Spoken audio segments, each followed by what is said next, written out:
Good, how are you doing? I noticed you waved at me the other day. I know Nathan never waves, so I waved like your hand. Okay.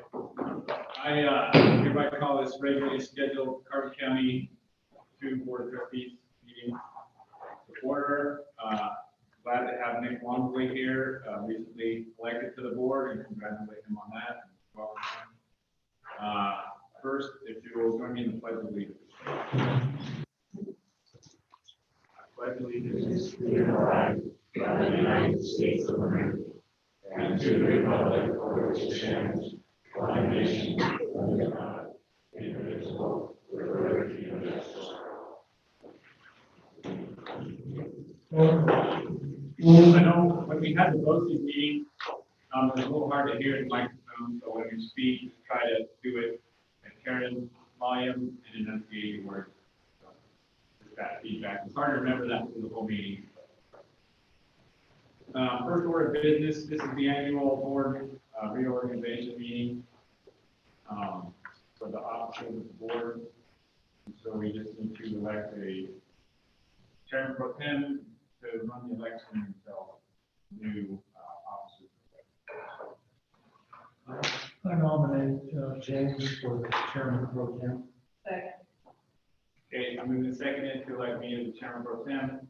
All in favor, say aye. Aye. Opposed? Okay, motion carries.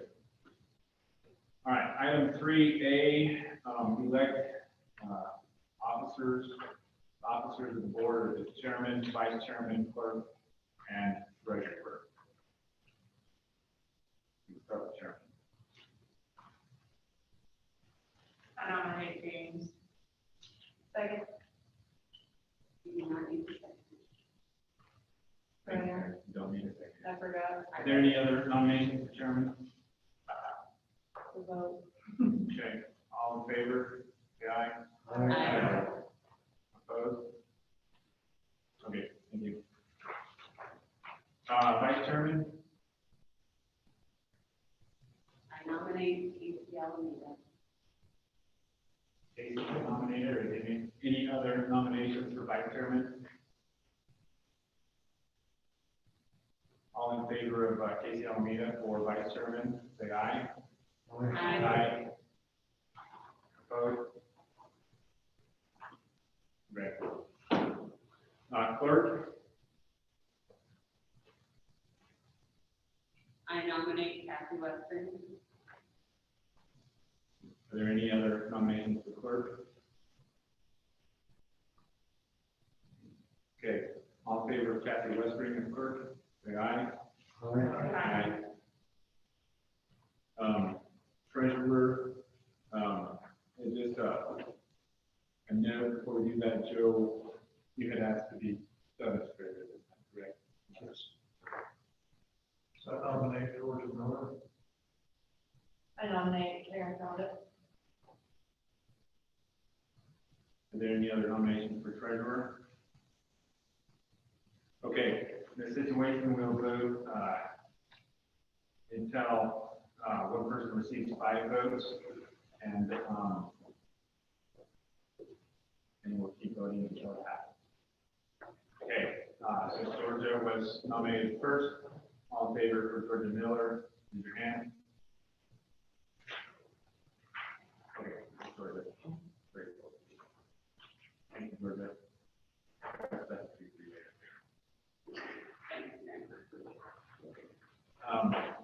Okay, so the officers have all been selected. You need signatures from chairman, clerk, and treasurer. You just need it for new ones, or do we have to redo them? Well, I will need the chairman, clerk, and treasurer to sign in the box, in the box that they will all. So we are. I don't need your individual signature again, but just in the box, because those are stamped. And then, Mr. Chairman. Yep. There will be signature cards and a later date.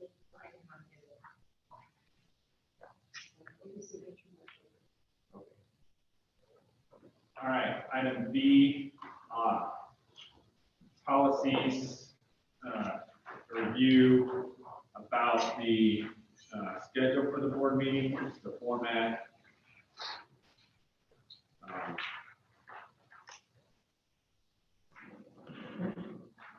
I'm waiting for mine to come up. Policy BD is about school board meetings. Any questions, comments about the particular policy?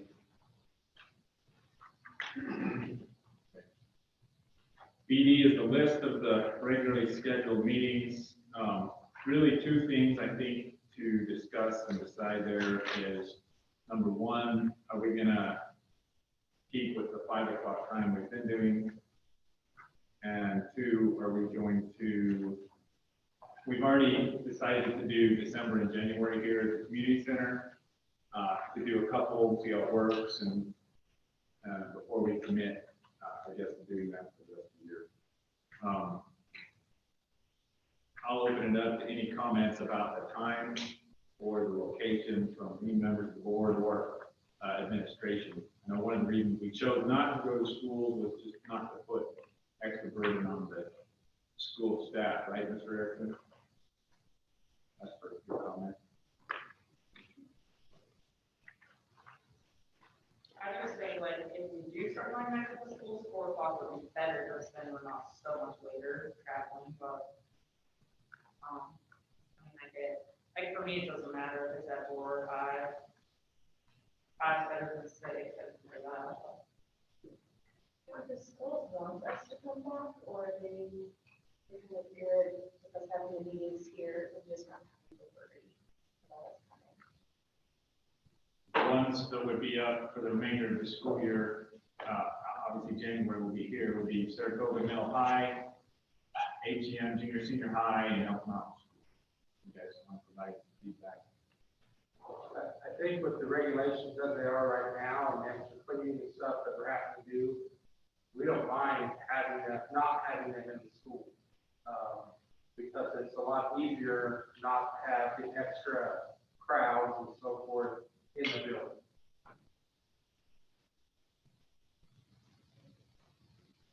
You guys concur? Eddie? I'm fine with them coming, but whatever you guys want as a board. I think we have room. We would have room in our commons area.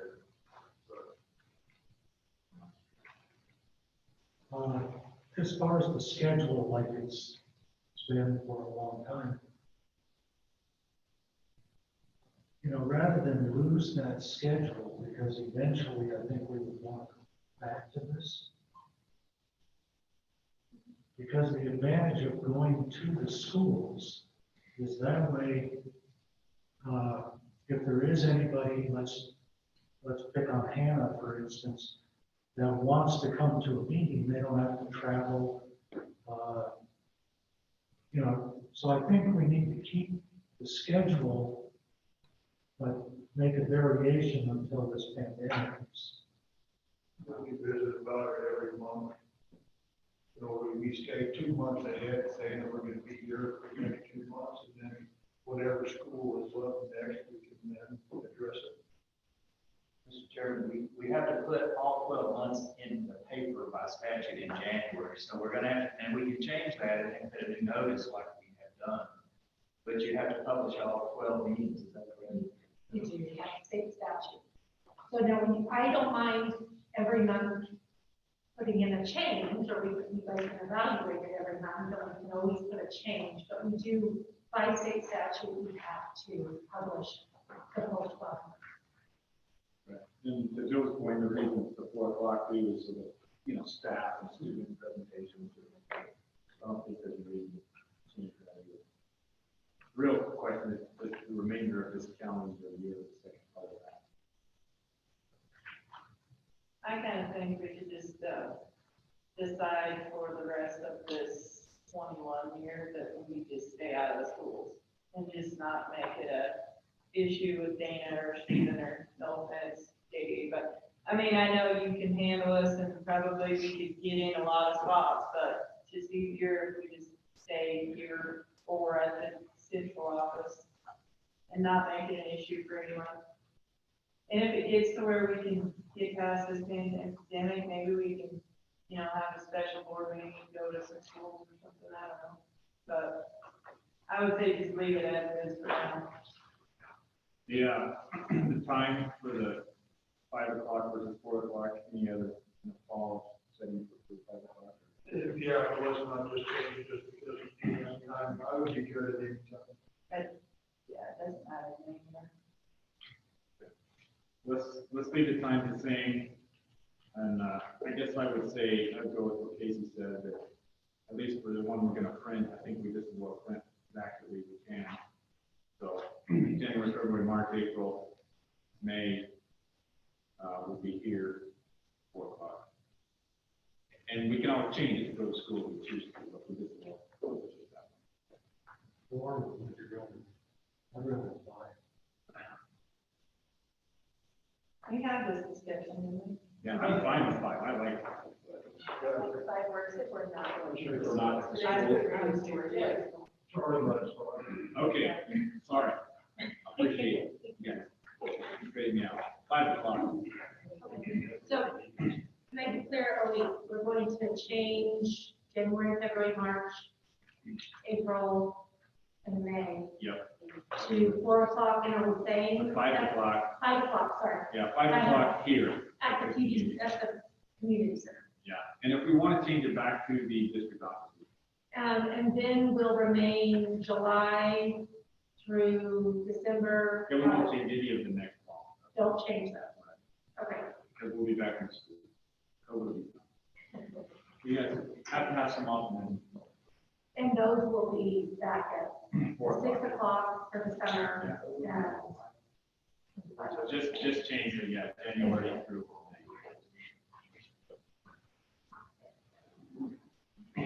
Thank you. All right, and then the work sessions obviously will change to match February, May. Okay. All right, moving on to DDB-R,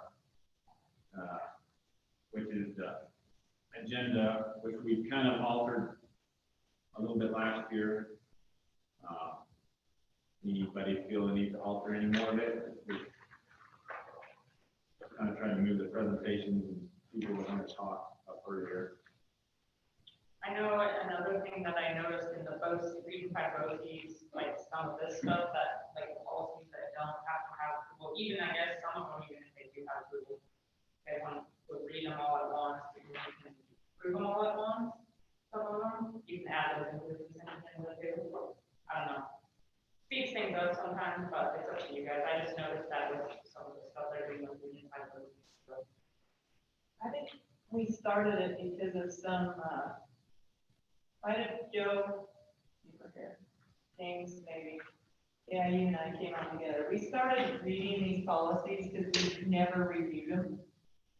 And so we thought we'd bring them forward a little bit at a time on the agenda.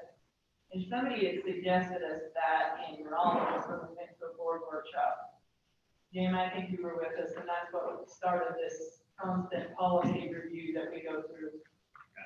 I think the one comment I would make is the main focus of the board is supposed to be a set policy, and so I would be against putting it in this consent agenda, just because I think policy is the main point of the board, we need to review it and open session, discuss it.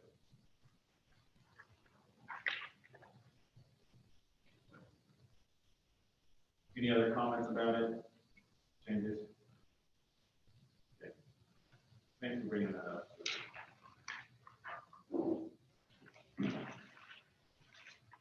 Okay, now we're to approve the agenda. Item 4.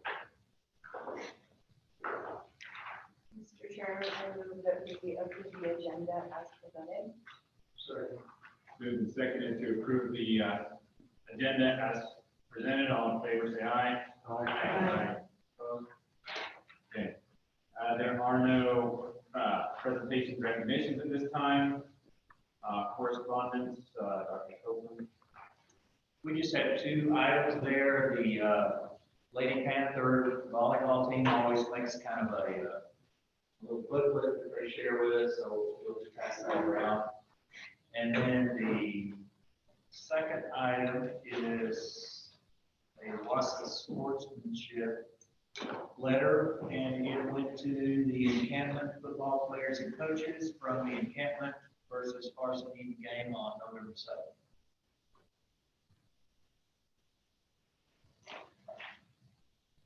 Thank you. Good to be here to read that.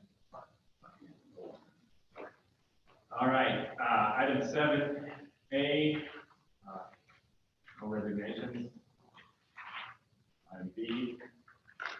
7B is hiring Bob Keel as the first assistant boys basketball coach, Saratoga Middle School boys. Mr. Chair, I move that we offer the extra duty contract for the 2021 school year to Robert Keno, the first assistant boys basketball coach at Saratoga Middle School. Second. All right, it's been moved and seconded to offer an extra duty contract for the 2020-21 school year to Keel as the first assistant boys basketball coach at SNS. Any discussion? All in favor, say aye. Aye. Opposed? Motion carries. 7C is to hire Matt Miller basically as his assistant at Saratoga Middle High School. Both of these happened when Rodrigo Escondido resigned as the head. So Bob Keel was the assistant, moved him up, and then Matt Miller is the other recommendation for his assistant, Saratoga Middle boys basketball coach. Mr. Chairman, I move that we hire Mac Miller as the other assistant boys basketball coach for the 2021 school year. As a last pending certification. Second. Moved and seconded to offer that extra duty contract for the 2020-21 school year to Mac Miller, other assistant boys basketball coach, SMS, pending certification. All in favor, say aye. Aye. Opposed? Item B.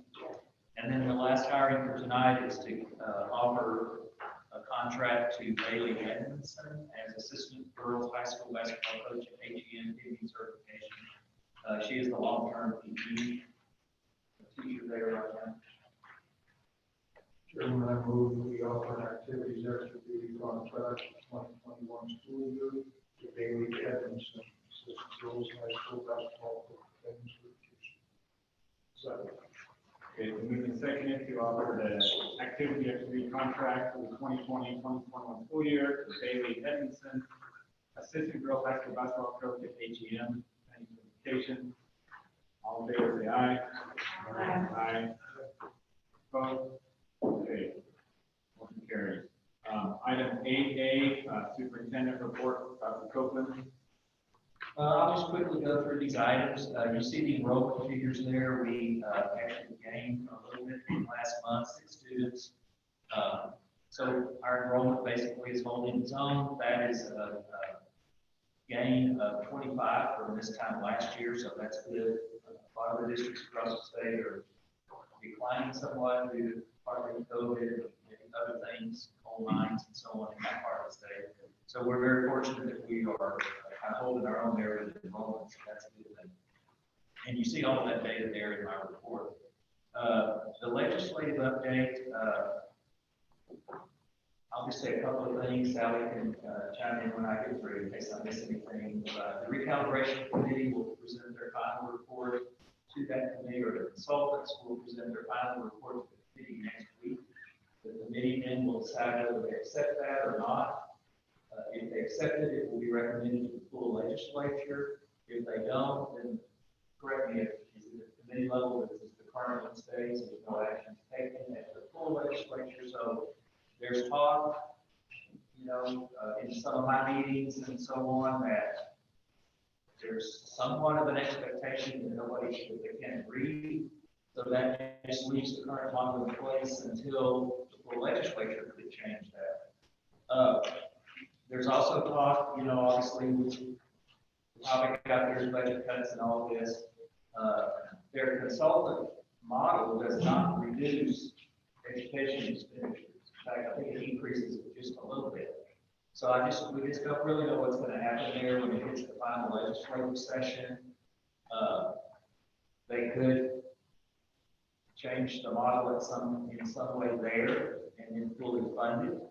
They could not change the model or accept the model and only fund 90% of it or something like that. If that happens, there's probably going to be some topic of lawsuits, again, from the group that watches that very closely, the group of school districts. I think there's about 14 or 15 that have joined that group, because the law basically requires, the Constitution, it has been ruled, requires Wyoming to fully fund whatever education model they pass. So there could be a lawsuit if that happens. We don't really know. The other talk of the legislature is that we're not really sure when they're going to meet. One topic that was said at the last superintendent's meeting is that it will come on, I think it's the 12th, that's the first day, to swear everybody in and adjourn and go home and come back at some later date due to COVID. It's been mentioned summer. Everybody's pointed out that all contracts have to be offered or not offered by April 15th by statute. So we're going to have some kind of budget idea before then as school districts. So then I heard some were saying, well, they'll come back in March to deal with that. So there's just a lot of unknowns right now, really. There's some new members of the legislature that will be different faces than were last time. There's new chairman. One good thing for us and for our area is that our representative, Jerry Paxton, will be the chair of the House Education Committee. So we will definitely have a voice or a way to, somebody to contact there. Being a former principal, all of us know Jerry. He's certainly a supporter of schools, so that's a real plus that we have somebody that we can visit with and give input to it. He's always welcome my input, so I think he would welcome anyone's. Going to be a trying year there. That's kind of generally the update that I know. Sally, you can add anything you. I've been trying to listen to the Joint Appropriations Committee and see where they're going. They're looking for cuts everywhere, out of every department in the state, on the state side. Right now, if I'm distracted, I apologize. The Revenue Committee is meeting and they're talking about school K-12 funding and the revenue side. And I think that you can hear no new taxes, even though people are saying we would endorse a tax if it'll keep our schools open. We would support that. So if you have a view one way or the other, your legislators need to know as a constituent if you would support increased property taxes, sales taxes. They've talked about income tax, that's failed in the Revenue Committee. They've been talking about that, but I don't think they can cut their way out of K-12 education. There needs to be an offsetting revenue of some type, but that's my opinion. And they're talking and they're being really hard on people who are supporting keeping funding pretty level for K-12 education. Like Dr. Copeland says, we don't know where it's going. We'll know a little bit more next Monday and Tuesday when recalibration meets. They have supported putting forth the legislation that supports the consultant's model. That's what this is. And that keeps us kind of in the same boat. We're in the same places where we're at. I tried to put those UV dollars to a model and try to figure out where we'll be. And we're within $100,000. And when you're talking 15 million, 100,000 is one way or the other. It's not a lot. I mean, it's not, it could be a sports program or something like that, but it's not a big thing. I think we're pretty good. We're protected by the minimums that are in the model. If they fully fund. If they fully fund the model. If they say, we're going to keep the model the same and we're going to cut 10%, that means we're going to have to cut $1.5 million out of our budget. And that's a big cut, $1.5 million would be 10% of our budget. One of the things that the legislature asked for from all 48 Wyoming K-12 school districts is how many positions are, would a 10% budget cut represent across the state. And those numbers came back, and these are all estimates from all of the 48, but they came back right at 1,700 certified positions. Now that's counting Cheyenne and the bigger districts that would have a lot more positions. But you also then lose 1,700 families that pay taxes, that support local economy. So it's just not a clear-cut picture of, yeah, you can just do everything through cuts and not raise any revenue, but then you're also losing even more revenue if all these families are moving out. And to be honest, just a perspective of someone that has come from states, the school system in Wyoming attracts families. I've seen it, we've seen it in our district. So a lot of things out there, this is kind of a doom and gloom period every year before the legislative session as far as money goes, but we all know and we've all seen what's happened, with the coal industry. It basically has bankrolled Wyoming for a long time. And for the last, 8 years or 10 years or so, it has been declining. And so, all these revenue discussions and all have just kind of been not dealt with. And so now here we are getting closer and closer to having to deal with it. Like Sally says, most logical people think there's going to have to be some cuts, there's going to have to be some revenue, and there's going to have to be some spending of part of the rainy day fund. Some combination of all those. We've got a decent fund balance. Obviously, we can't just spend $1.5 billion every year, as a shortfall, but we could use some of it to protect some things that we prioritize, I'm just saying. So we could have some balance between cuts and using some of our fund balance. So a lot of decisions to make. This kind of lends itself into the DAC report because we talked a little bit about budget, and we actually had that virtually yesterday. We had 22 of 27 members able to join, so we had pretty good representation. That committee, as you know, is made up of staff, central office administration,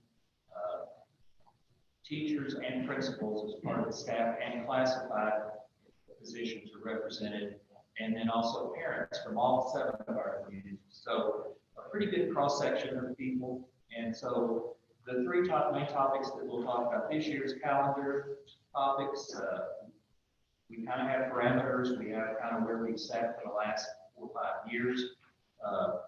So we have a couple of options there that we'll talk about. The second topic was budget.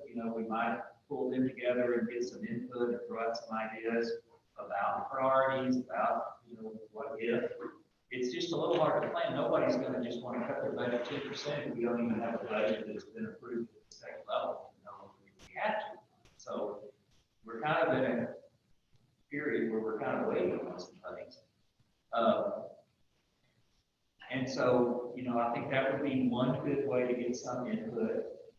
And then the last topic, every 3 years in our improvement planning, we look at vision and mission and goals for the school district, and we don't always change them. In fact, we haven't changed them much the last couple of times. But this is that 3rd year, and so then as part of that, there will be some kind of climate survey, electronic, that will be put out to staff and to employees, parents, students after the holidays. And so that's the 3rd main topic we talked about yesterday. So that's kind of my update on the DAC report. Next item.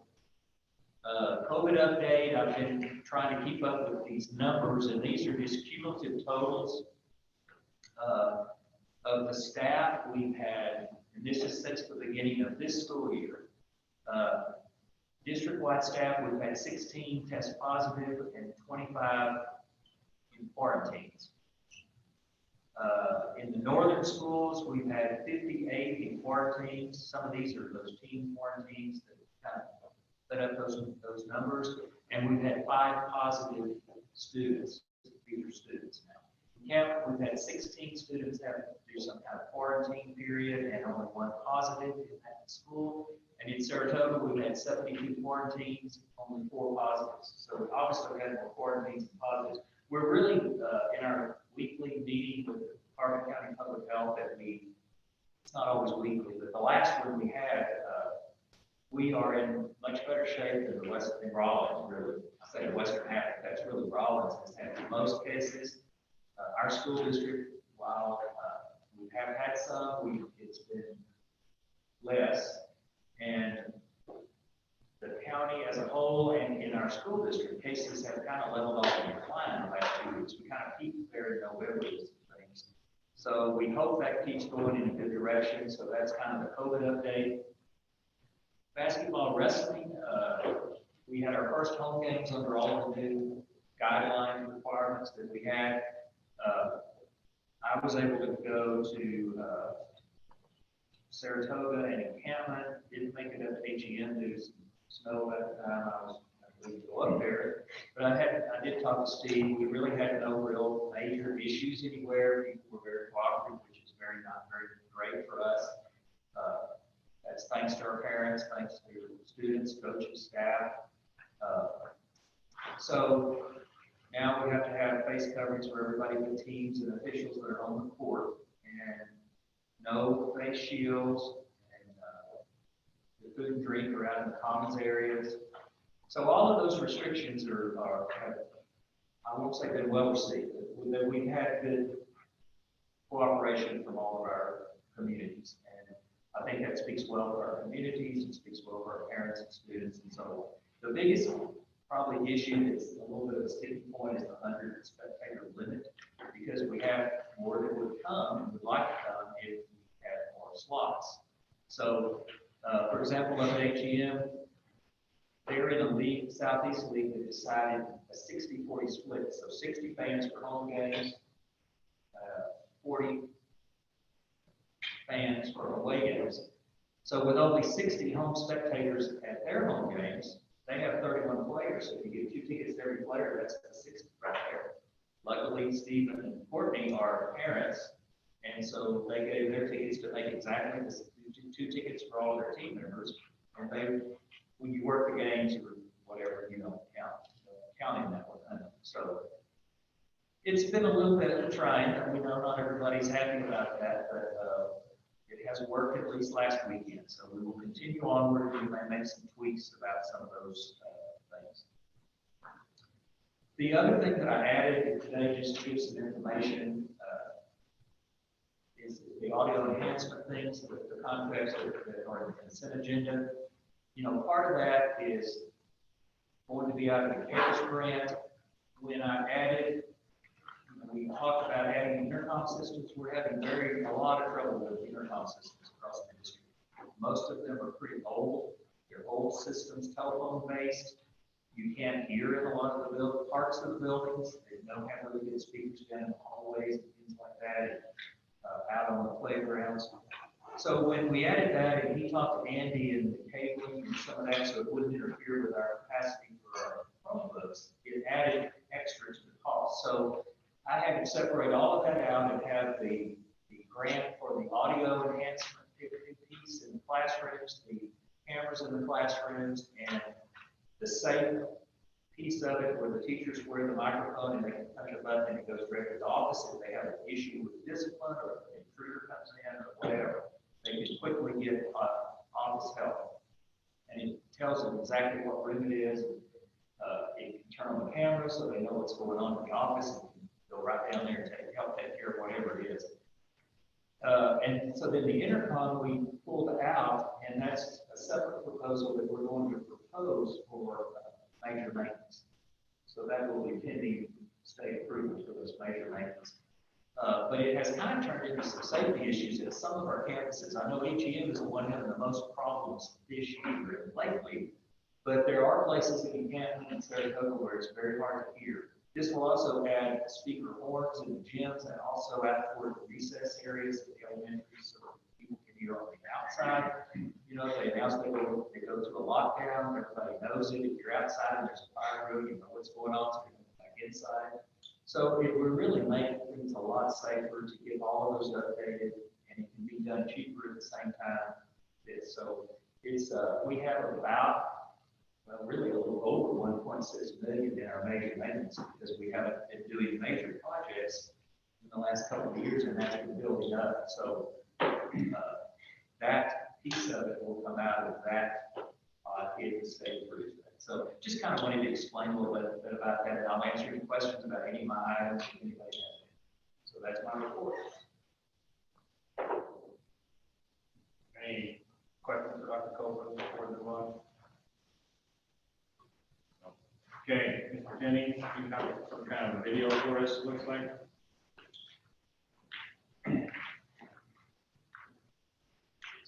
Chairman Sewell, Superintendent Copeland, members of the board, Dr. Copeland asked me to present something about Saratoga Elementary School. Normally we present data at our meetings, just some spring data. We didn't have that this year. We started a Panther Buddies program kind of as a pilot in our 6th grade class. And it partners our special ed kids up with some of our non-special ed kids. Got the idea at Special Olympics, they have a unified team. One of the things I'll talk about in the video is a unified team for Special Olympics. And those are our special ed athletes and non-SPED athletes go together as a team to Special Olympics. And so we kind of took this over. Darcy, Becca, Radonna Williams at my school wanted to start this Panther Buddies program, and it's just going great. So I'll let the video and the kids do the talking right now. Saratoga Elementary has begun a new program in the 6th grade called Panther Buddies. This was an idea we had a few years ago after creating a unified team for Special Olympics, and we were able to put it into fruition this year. Panther Buddies program takes unique learners and pairs them with a unified partner or buddy to complete certain tasks during the school day. The goal of Panther Buddies is to bridge the gap between students of all academic and social levels.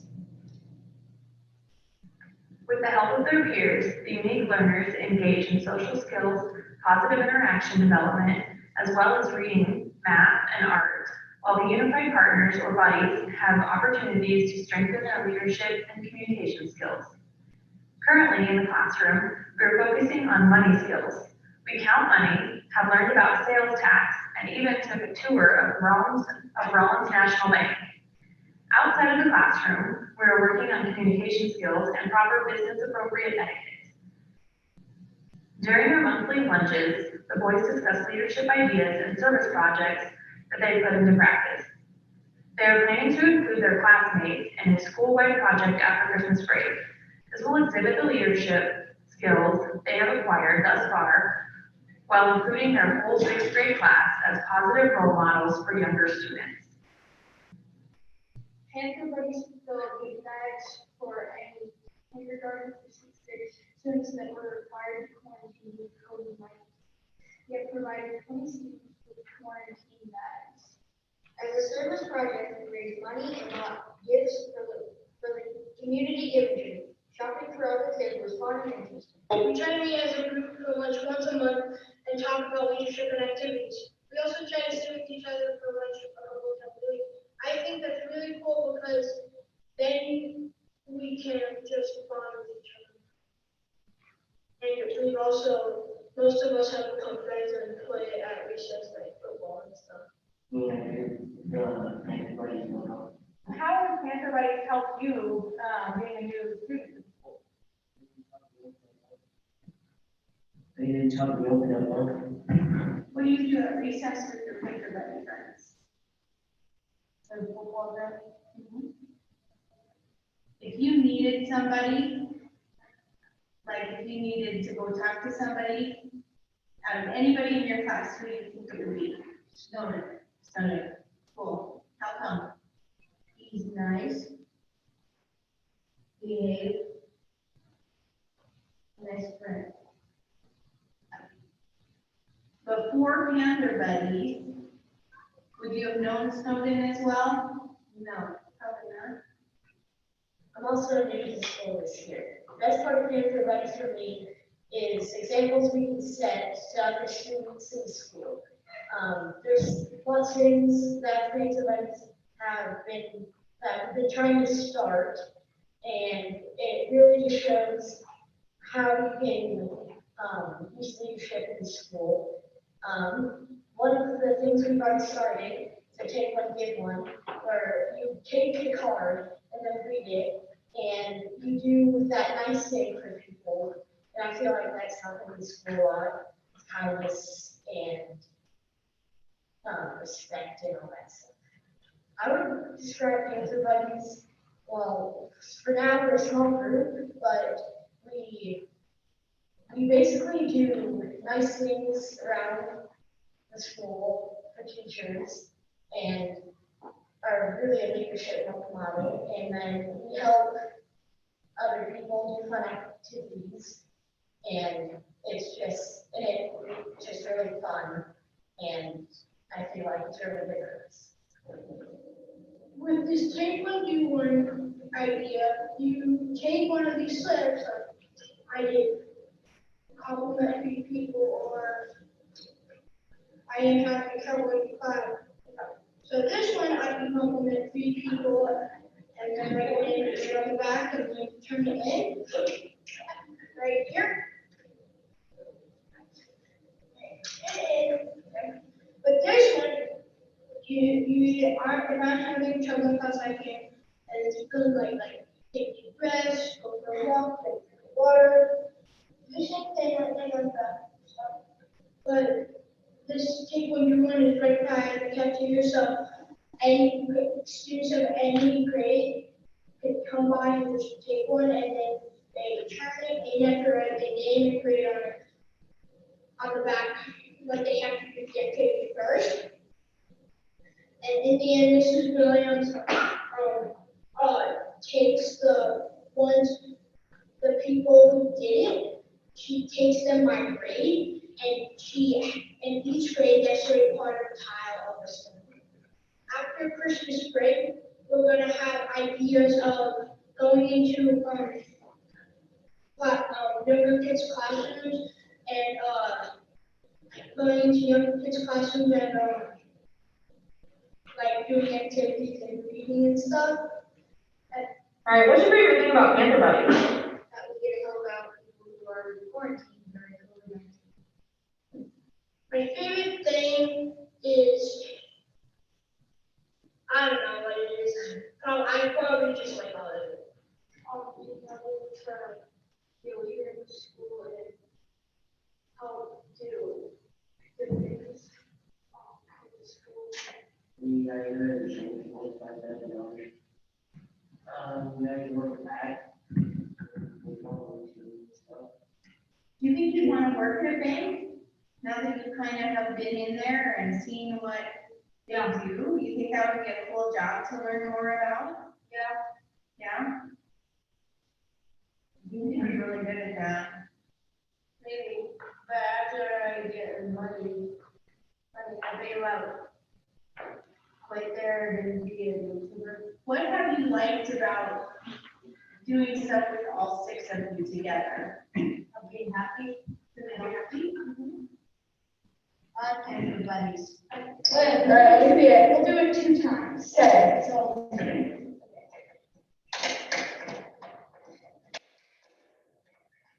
Panther buddies. Panther buddies. Panther buddies. Panther buddies. Panther buddies. And Panther buddies. Saratoga Elementary has begun a new program in the 6th grade called Panther Buddies. This was an idea we had a few years ago after creating a. It's a cool program. And the program initially wasn't set up to really help our buddy side of it, but we've really seen our buddies become our leaders in our school, and it's just a neat program. So, any questions about the Panther Buddy program or anything in Saratoga Elementary? So how long has this been going? We just started it this year. Yes. So that plan the 6th graders every year. And really, we'll expand it. Right now, we had a higher population of students that needed that extra help in 6th grade, but we'd like to, work it into other grades as we need it. Questions? Thank you. Thank you, Jerry. The INC time in with that, Robin Brown, special ed report. I think Derek and I still like Thunder, but Yeah. they're good kids. So I did attach my report. It's been kind of a slow month for the special education. I should probably knock on wood. But we are right now down 3 kids, and with current evaluations, we are doing 9 right now, which I don't know if you remember before, but I think we've done, I think Drew said 30 some odd evaluations so far this year, which is a lot more than normal trying to catch up from last year. So it's starting to slow down a little bit for us. We do have 2 new staff members. The first one is up on the north end, working in Medicine Bow and also at Hannah Elementary, and that's Stephanie Gerardo McCann. We had several new students move in that were higher needs up on the north end, and so we needed additional staffing to help us there. And then we also have Robin O'Leary, who is filling an open position in Buchanan. So Tammy Stevens left us in the last 3 weeks, and so Robin O'Leary was taking her place. Just some other things, not necessarily special education related, but just some other programs that we have going on. We did get 3 new people certified to teach the CPI, which is what we train all of our staff in for nonviolent crisis intervention. And so then we have those 3, and then we also have Cream and Darcy Becca that are trained in to train everybody in that. So hopefully in the next few months, we'll be able to pick back up and start kind of tracking who's been certified in CPI and who still needs training, and to get our crisis teams kind of up to date. It just helps having additional trainers. The next one is monitoring process. So every few years, the state, well, yeah, I guess it's the state comes in and they monitor our federal programs. We will be getting monitored next fall, but it's for this school year's information. So we've started gathering all of that. Pam Schroeder's been kind of taking the lead on that and has done a really good job of finding everything we need and gathering it and seeing where are some areas that we need to update what we have. This month, she's been working with Heather Biggs to do the EL program and just make sure that we have all of our policies in place and all of the letters that we need to send out in both Spanish and in English. And it's a tremendous amount of work, but we're kind of trying to do it a little at a time instead of waiting until next September and going, we have to get this all done in the next 3 weeks. So she's been doing a lot of work there. And then the other federal program with Title IX, it's now mandated that every district has a Title IX coordinator. And so I went through the training to be that person. It was a 2-day lengthy training. A lot has changed with Title IX. And so that mostly deals with sexual harassment and different kind of gender biases in schools. And so we will be looking at the policy for that, just making sure that what we have lines up with what's the law now. So you guys will be taking a look at that once we get it all approved and written up. It just kind of makes it so that when someone is accused of some sort of harassment or bias, we don't just say automatically they're guilty and suspend them from school. You have to do an investigation, and there's a lot of like a paper trail kind of that has to follow that now so that we have documentation. So I am trained in that. There's a lot of other parts to it. We had kind of talked to the company that trained me, and if it were to ever get to an investigation, we can contract with them and they would come in and do the investigation for us. Hopefully that doesn't happen. We don't have a lot of those cases in our schools. It really doesn't even get a lot of reports in our schools for things like that. So hopefully we'll stick on that side and you don't worry too much about it, but that was part of my month. Do you have any questions? Thank you. Okay, item D, curriculum support, Mr. Manning. Mr. Chairman, members of the board, my report's attached as usual. It is not as lengthy as typical. We only had a few weeks on this year. But I did give you an update about the curriculum piece. The last couple of months, I've been slowly kind of reporting about how our CBBE program has been going. And I've talked a little bit about teacher burnout, or just teachers getting exhausted from the year, about how much work has really gone into this classroom-based virtual education piece. You know, there were a number of reasons that I can't even remember, honestly, if we went over them. There were a number of reasons we went to CBBE as opposed opposed to something like virtual education, which would be buying an online curriculum and just turning students into that and saying, we will kind of monitor you more or less, but you're in the hands of other individuals. In hindsight, maybe not the best choice. We chose CBVE in the end because we thought it would be most cost effective and it would give us the best control of our students. But because of these issues where teachers are kind of feeling that burnout sensation so far early into the year, it has not gone as well as we expected. So we've been looking into the possibility of incorporating something called Ingenuity, which is an online program. It was discussed at the beginning of this whole thing for the start of the year, whether or not we should use that. Again, we chose to go with the CBVE, keep control of our students. We can incorporate Ingenuity into our CBVE program, which means we can use that as a resource to help the teachers, some of the teachers that are doing our virtual education already. And that will honestly only be able to involve our secondary teachers because of what is approved with Ingenuity and what can be taught in Wyoming schools. But it actually can be utilized to help some of our most struggling teachers. So we've submitted a plan to the state, have not heard back from them yet, really hoping we do hear back from them so that we can incorporate Ingenuity into the second semester, mid-January. But we've submitted our plan into the state, our altered plan, and hopefully we'll be able to give some relief to our core academic secondary teachers, our ELA teachers, math teachers, science teachers, and social studies teachers. They are honestly the ones that are suffering the most from this. They are doing a lot of work, and as you've probably heard, it doesn't always pay off. The CBD students that we actually have involved in the program aren't necessarily as studious as maybe students who are in the classroom. So it just kind of compounds the issue. Haven't heard official, but we are hopeful that this will give that relief again that some of the teachers have been asking for. So I'm hoping we'll get some kind of notification from that soon. No updates about district assessment system. We just honestly haven't done any work on it. We haven't been able to. Assessments, two minor updates. One is about NAEP testing. NAEP testing happens nationally.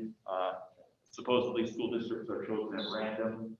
Saratoga Middle High School, for whatever reason, has been chosen randomly, I think now 3 times in the last 4 or 5 years, and it's been postponed. They were chosen this year for 8th grade testing. It was postponed because of COVID, but they will probably be chosen next year for the exact same thing, essentially. We wouldn't really consider it being chosen, but they'll give them a 4th year now. Another update we had was just in regards to YTOP summative testing, the end of the year testing. And we haven't gotten official, this is final yet, but I feel a lot better than I did towards the end of last year and the beginning of this year. Where basically the state was saying for the longest time that YTOP summative testing, every kid has to test no matter what. Obviously, that's something that down the road we were worried about because we have students involved in CBVE. We have students that are outside the building. How do we actually test them? The state seems to be softening their stance and essentially saying, we'd like you to get as many students tested as possible, but if you can't get all students tested, we understand that that might happen. And that shouldn't actually affect the performance reports we have at the end of each year for our schools as well. So that will be some positives that we're dealing with as we continue with the pandemic.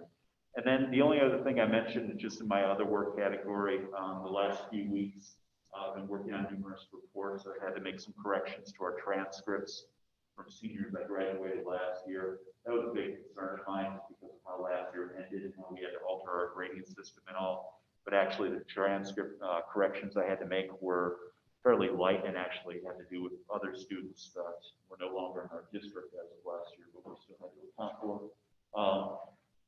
Robin actually mentioned it, but I've also been working on some monitoring pieces just for the grants that I'm in charge of, Title II, Title IV, and Perkins years previous.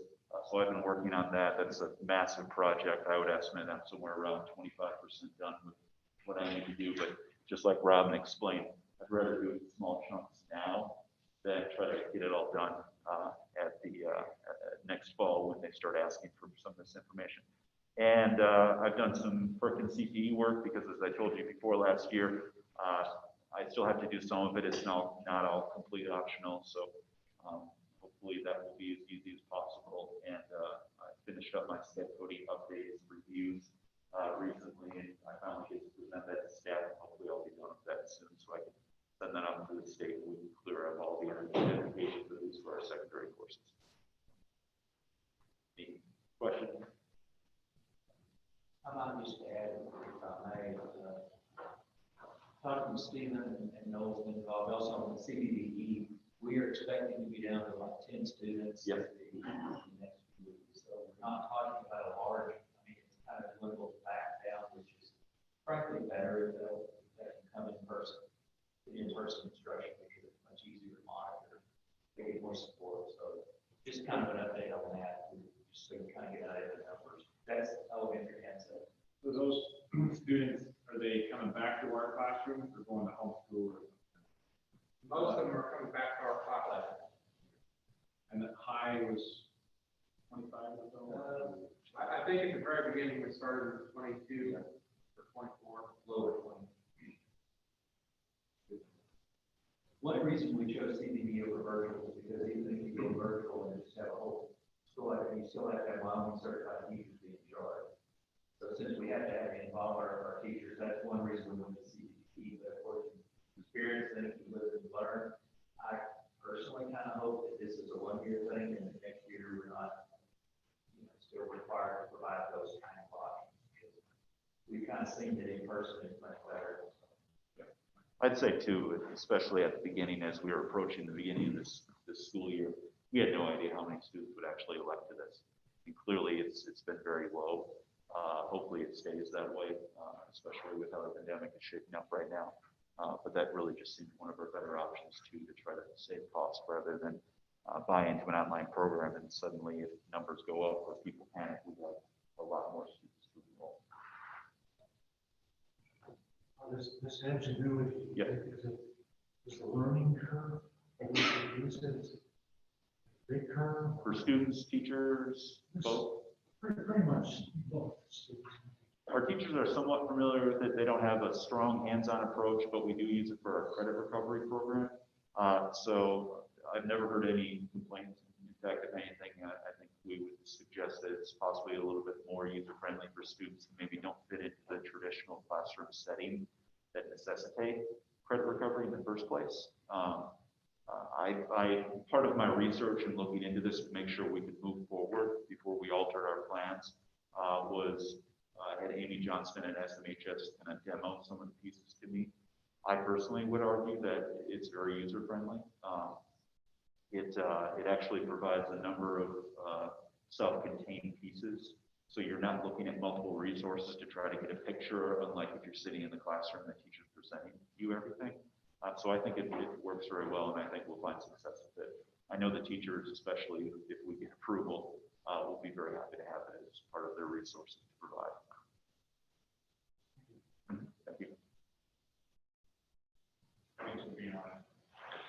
One thing, just to keep in mind when everybody's doing presentations to the board and to help Nick out, you did a good job on that first, like what CBDE is, like the acronyms. Oh, I'm sorry. Just to make sure, so like that helps him get up to speed. Yeah. And for those people that, the rest of us that don't deal in education every day, remind us once in a while. Yep. That's just a general, it's a good excuse. I'll blame it on Nick, but the reality is, it's for all of us, like a reminder, like, so we're not always into the acronyms as much, so once in a while, tell us the real words, like you did to start. Yeah, I'm about halfway successful with that though, because I have no idea. Yeah, but I can't remember what NAEP stands for. I put it in there. I have no idea what SCED stands for, honestly, and I didn't put anything in there. Standardized class. It's not picking on you at all. Okay. Well, that's just a general. Okay. Thank you. Yeah, you're welcome. You're welcome. Thank you. All right. Item 9A, guidelines, public comment, if there's any at this time. Obviously, if you're here to talk about camp football, we'll talk about it at that time. So I give you a chance to speak. So, anything else? General public comments? Okay. We'll move on. There's item 10. There is no unfinished business at this time. So 2 items of new business. Item A is the opening of the sealed bids for the potential sale of the Medicine Road property adjacent to the old school. Bids were due today by 2 p.m. There's 3 bids, is that right? Yesterday. Yesterday. Okay. Anything else you want to say about that? Just, James will look at the bids, and we got 3 bids. One came in early, 2 came in, I guess, this week. So. Good. And just, okay, what did you say, Dana, before I open it? I was supposed to make a public comment if anybody wants to withdraw their bid. They need to, I don't know how they're gonna notify us, I'm not here. I guess they can call. Okay, fair enough. They've been given the opportunity. And just a reminder, the district has the right to reject all bids. And while you're waiting for me, there is a appraisal in there, Lori Foster. Okay.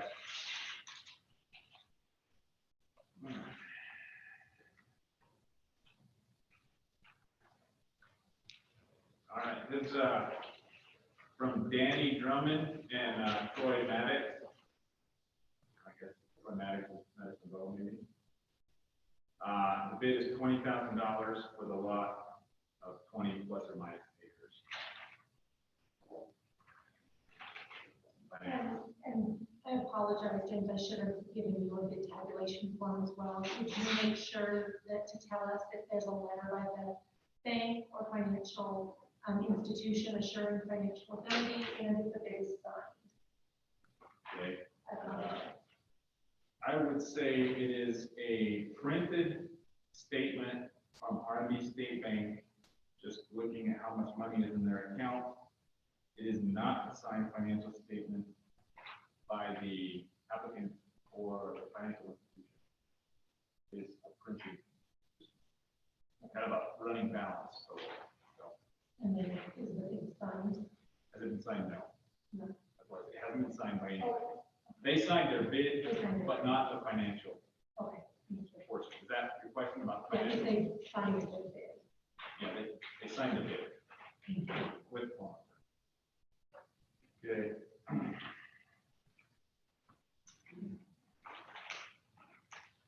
Okay, bid 2 would be from SKV Limited Liability Company, Wright, Wyoming.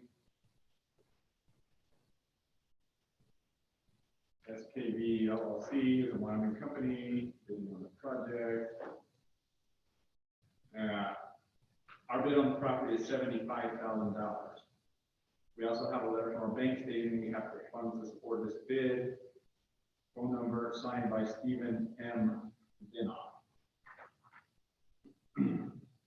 We have a letter signed by First Northern Bank of Wyoming. They're the clients. They have funds available for that. Signed by Tom Green of First Northern Bank.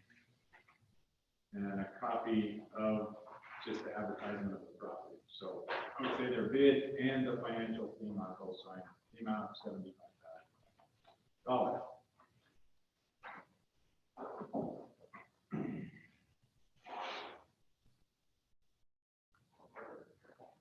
This one appears to be from Medco Lining LLC.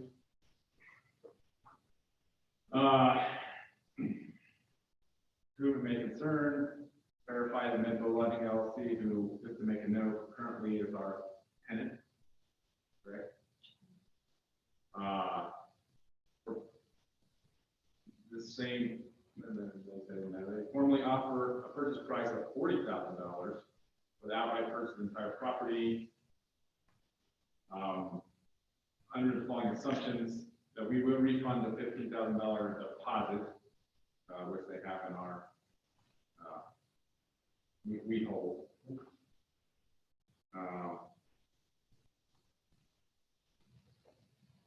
So maybe have some other stuff in there. Some statements. I would say that their bid is not signed by Tyler Caspier, with his name, but it's not signed. It shows a fund balance at Commerce Bank, also amount and then some trust account somewhere else showing funding in sufficient amount, not so. Something from Darren Delamont, a partner there, with some amount in the Bank of the West, but there is no signature. So, anything else from that, Dana? Okay. Go-to. What's that? Sally's my go-to for anything big. All right. Mr. Chairman, if I may, just, you guys are going to accept these bids, pursuant to the terms of our notice, the sale would be as is, where is, any warranty, be subject to school, district and the buyer agreeing to a written sales agreement on the terms and conditions acceptable to both parties. If you contingent upon the school facilities commission approving the sale before it's filed. Thank you, Bill. Any other comments, questions, concerns?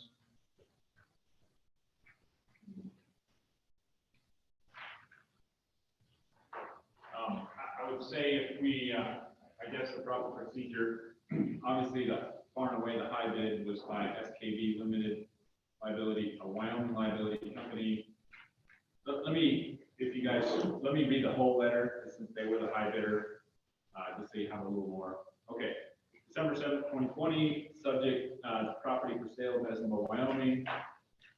Dear Carbon County School Board, SKB LLC is bidding on a parcel of land located southwest corner of Township 5, Section 5, Township 22 North, Range 78 West, 6th Principal Meridian, Town of Bessemer, Wyoming.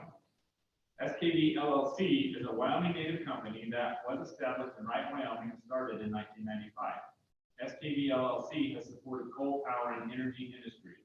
We plan to purchase the property near Medicine Bow to set up a crane and equipment yard to better respond to be more competitive on mobilizing large cranes in this area. This would give us a mobilization cost advantage over out-of-state crane companies. We also have a quicker response time to the project. It is our intent to level, compact, and rock the lot to support our heavy equipment. We plan to fence the lot for security and visual reasons. Eventually, we plan to put a large structure to house equipment out of the weather. We will utilize the trailer spaces for our crews and overflow area construction people. We keep our yards orderly, clean, and free of junk. We will not be an eyesore to the community. We hope to attract local people for the maintenance and wind components of the area. Thank you for allowing SKB LLC the opportunity to bid on the property. Our bid on the property is $75,000. We also have a letter from our bank stating we have the funds to support this bid. If you have any questions, feel free to call me. Phone number is 07-680-2570. Sincerely, Stephen M. Bidon.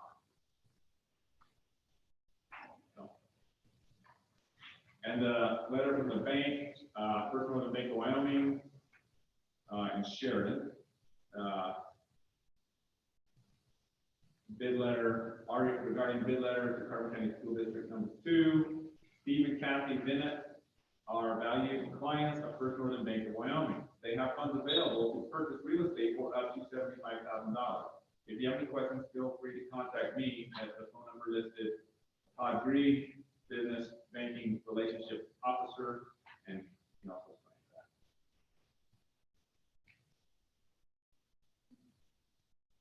Do we have to award tonight, or can we, I guess, let the people in this role say if that's what they want and it happen, or we just decide yea or nay and have to go?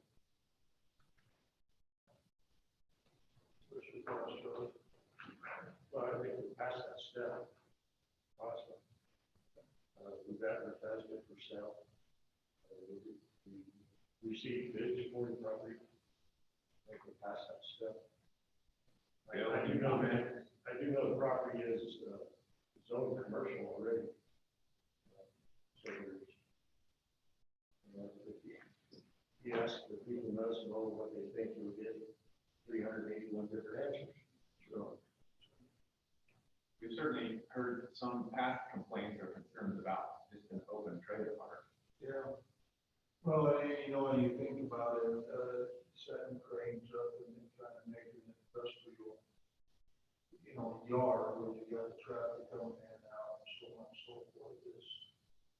guess it's ours to do with what we. You know, I sure wish that somebody would tell me that this is what's gonna be next to it, where I live before it gets. But like Charlie said, It's outside the residential area. They won't be right next door to the residential. They'll have the highway on one side, fire department and the old red school on one side. And then, of course, the sewer is on the other side.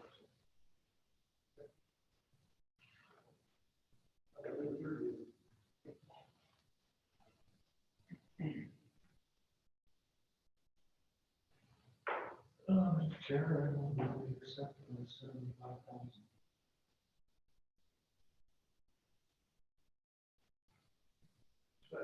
It's been moved and seconded that we offer the high bid from SKD Limited Liability Company for $75,000 for the property at Medicine Bow. Any further discussion? Just be clear, that's contingent upon us, our ability to reach a written agreement, contingent upon school facilities commission approving the sale and transfer. Yes.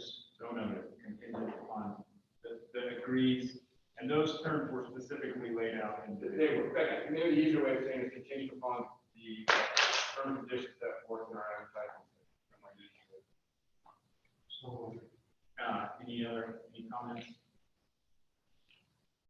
Mr. Chairman, when our thing, as I understand, I think there's still 3 RVs currently at the property. Given we're not selling it to the current tenant who's subleasing it, we also need to make sure that we have terminated all of our RV contracts, terminated our lease with Mexico Lodge. So we have a clean property to sell to these individuals who can't sell.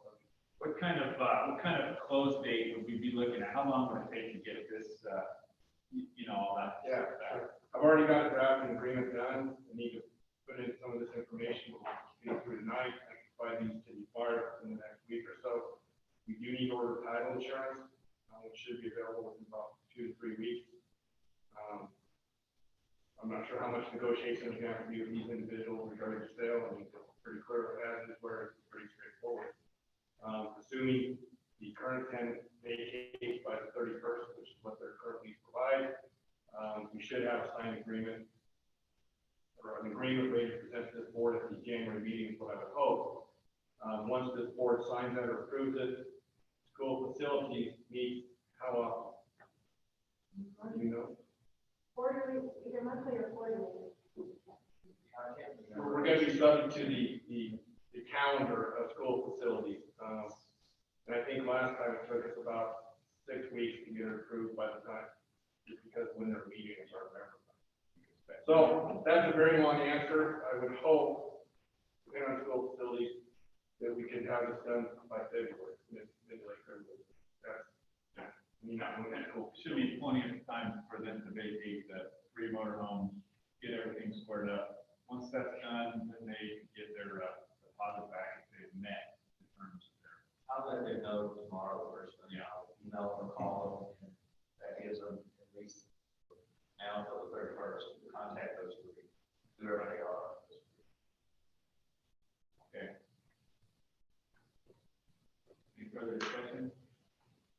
It's been moved and seconded to approve the high bid of $75,000 contingent upon the terms set forth in the advertisement. All in favor, say aye. Aye. Opposed? Aye.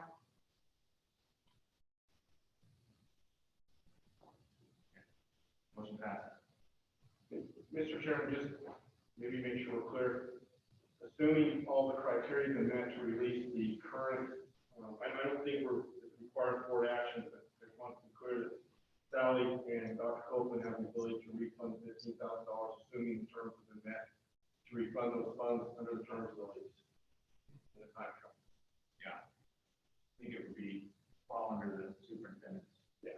Job responsibility to do that. I think that would be everything.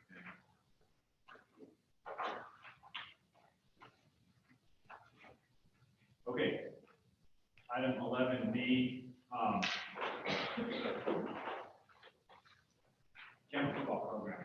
Mr. Chairman, this, just to give a little history here, 2 years ago, November meeting, there was a group of students and parents that came to a board meeting and requested an approval to, I guess, reinstitute, because I think they did have a football team at one time, but to start up the football program again.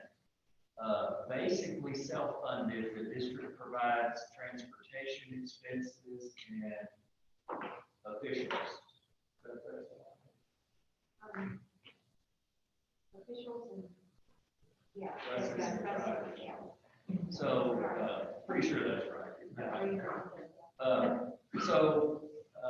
Dwayne contacted us and just kind of reminded us actually that was for a 2-year period, which I guess technically expired in November, which I'm not sure I would remember that. So anyway, so Dwayne is basically asking for approval to continue that program. I included his email with all the various things in it. So they're welcome to say anything. They would like, it also basically says they would like to, at minimum, continue the program with the funding as is. They would not turn down funding. Of course, he lists kind of the estimates of that. My comment on that as a, for now is just because it's so much unknown in the budget, I have no problem with approving or recommending that we continue to have that program and then at least as is for now, and then to discuss that when budget time comes and we know how the budget's going to affect all of our students. So that's just kind of my first thoughts. What I would say, my recommendation now, but Dwayne's welcome to expound on that or say anything else. You just stole my whole speech, basically. I mean, you guys don't know what you can spend until you know what you have. We're not asking, we've never wanted to come and ask with our hands out to fund the program. I guess when you look at the budgeted numbers, kind of like Sally said, if it hits on that positive side of that 100,000, we would like to be in that discussion. If you're cutting people's jobs, we don't want to be in that discussion.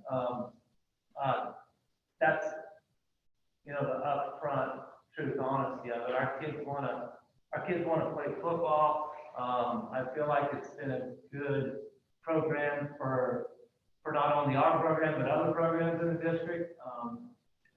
I feel like kids have been accountable for their grades, which helps our testing. But I guess first and foremost, we need to go on. WASA scheduled us for they schedule their schedules every 2 years, so we're in the middle of that.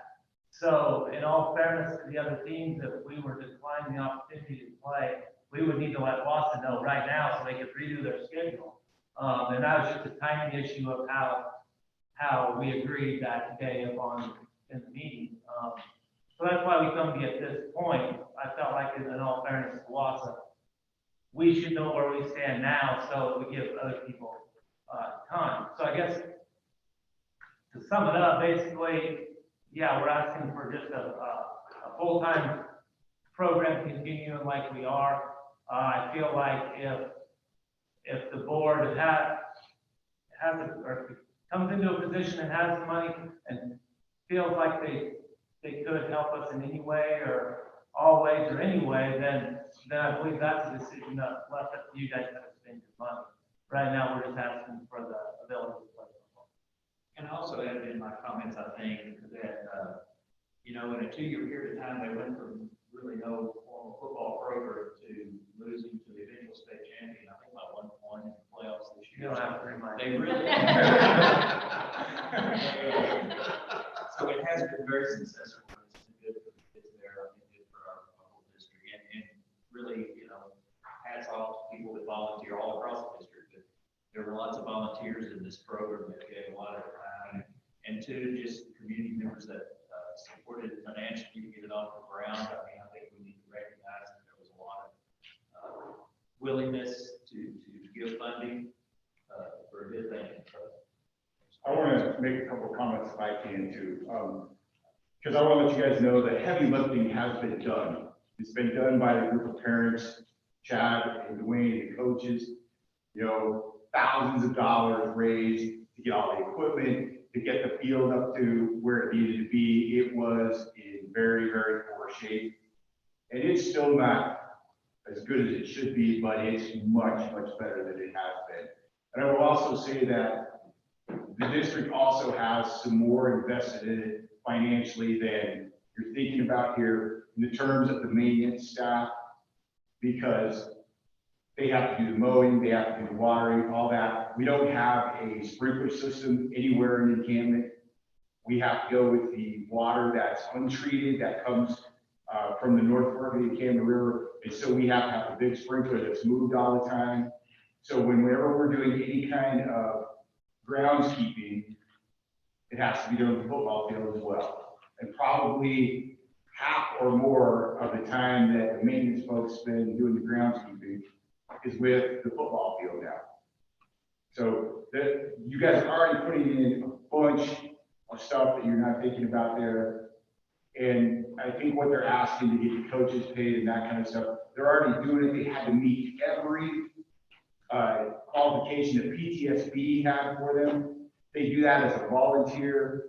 Anything we can do to reward them. I think the program has been incredibly successful in 2 years. You know, I won't remind Dwayne of any of those scores, but I talk to administrators that come and I say, hey, we're new at this. What do we need to do better? What are we doing? And they're always very, very complimentary about how we've got it going. We've had incredible community and business support in terms of everything that they've done. We've had loads of dirt and sand brought in, scoreboards, all kinds of stuff. We're ready to take the next step, get a crow's nest, you know, start getting all those improvements to the football field to make it much more legitimate. And, you know, we went and competed with Farson, this year's state champ, and they have a turf field and every other thing there. We don't have any of that, and we're still able to compete. So, you know, it's been incredibly successful, and my hat's off to the kids and the coaches. That's what I'll say.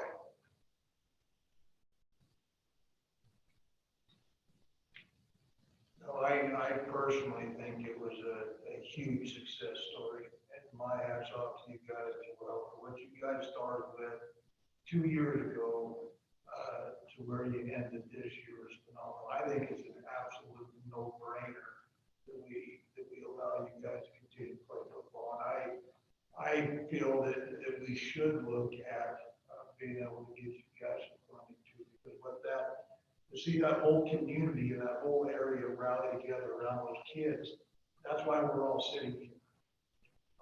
So I say it's a no-brainer, and we absolutely.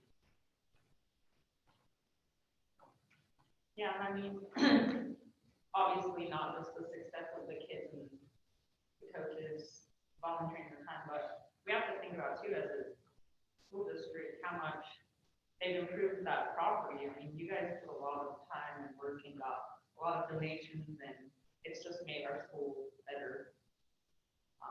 And of course, you know, I would watch my nephews play for their team, that's, you know, their school, but they go to school and they want to wear their colors. One last comment that we all kind of take for granted, really, with all of our kids, because we're lucky to have such good kids across the whole district. But just on a personal note, I have a really good friend that's the coach at Fleming High School, Colorado. They were looking for a game, and they wanted to stay again. This just a week or so ago, and they agreed to meet in Brisbane in last year, and he just was very complimentary of just the team, the coaches, the kids. Obviously, they had a ton more experience at 6 man, but just wanted to throw that in. You know, I think we're pretty aware that we really have great kids in this whole district, and it is noticed by other people when they come into contact with all of us.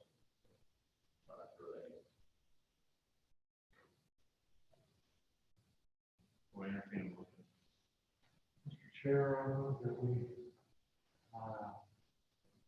approve the encampment football program with holding off on the finances until we know better what we're going to have and not have.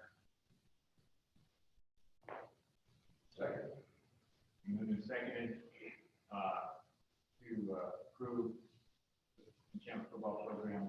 And, just to clarify, so in Dwayne's point of discussion here, Dwayne Flatter asked for, permanent approval. Is that what you're motioning? Yes.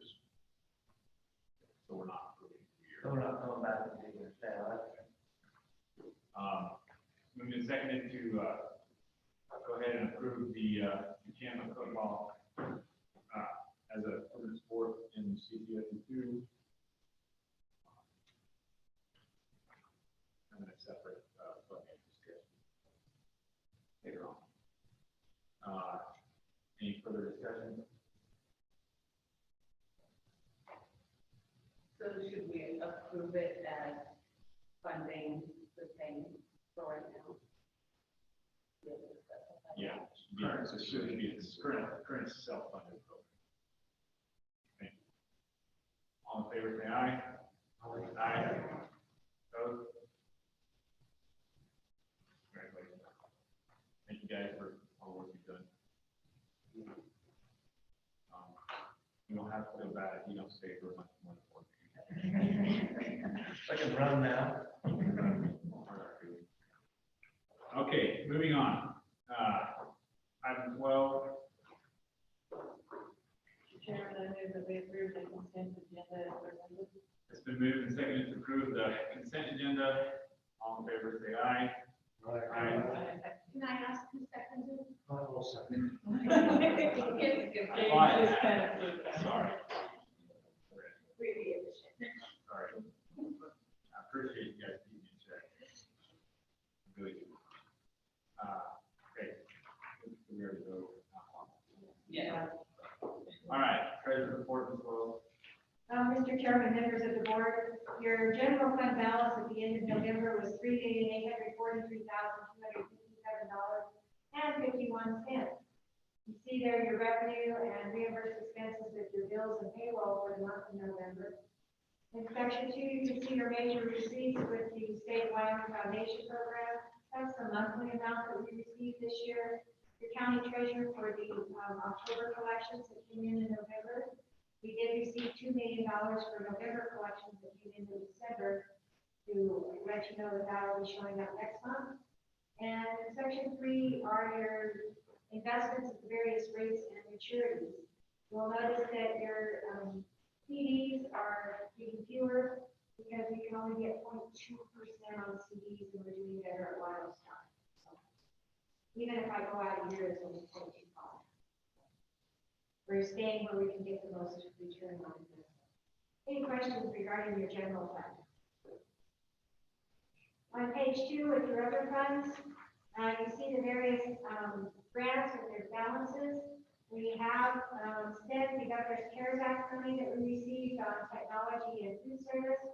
We do have the federal CARES Act money that is being spent on the CDE, the classroom-based virtual education.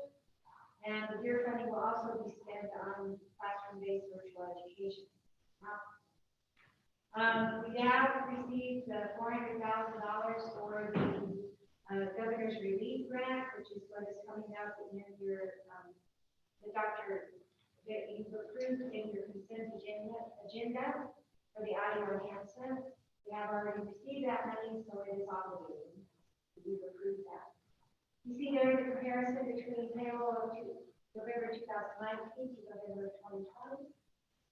There were no new scholarships issued during the month of November. You see the balances, revenue, and expenditures in your employee benefit fund, the major maintenance fund, the capital construction fund, the depreciation reserve fund, the lunch fund, the capital activity fund, the HANA activity fund, the Saratoga activity fund, and the medical lodging deposit fund. Do you have any questions regarding your other funds? Do you have any questions regarding the summary reports that you've obtained with your bill system?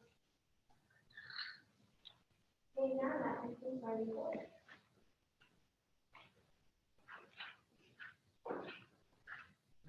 Mr. Chair, the Bills Committee met with Sally and she answered their questions. And I make the following motion to approve the following bills. General Fund, $277,000 $109.13. Federal funds, $19,951.69. Major maintenance fund, $108,116.29. On lunch fund, $25,477.96. Cabinet activity account, $6,622.67. HEMHS activity account, $639.68. Saratoga School activity account, $15,666.32, for a grand total of $453,583.74.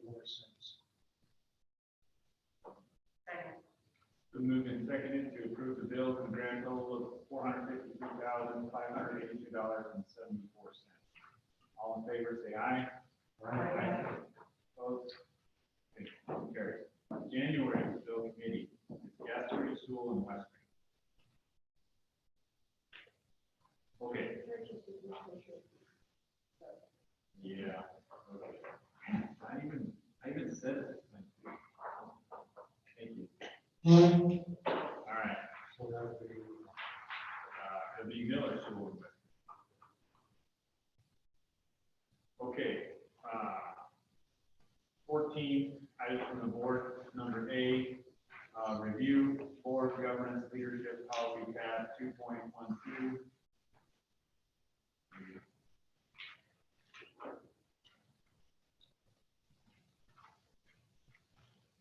Any issues, comments, questions?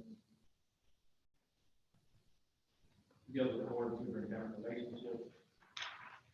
Okay. All right, policies, we only have one time. CCPA. Anybody else having issues with the computer on this permit? Mine is really slow to load up. Way slower. Okay. This is not a pleasant one. Reduction in professional staff workforce, continuing contract status teacher. Again, this is just a review of policy, not. It was suggested, I think, at WSDA that all districts just review this policy.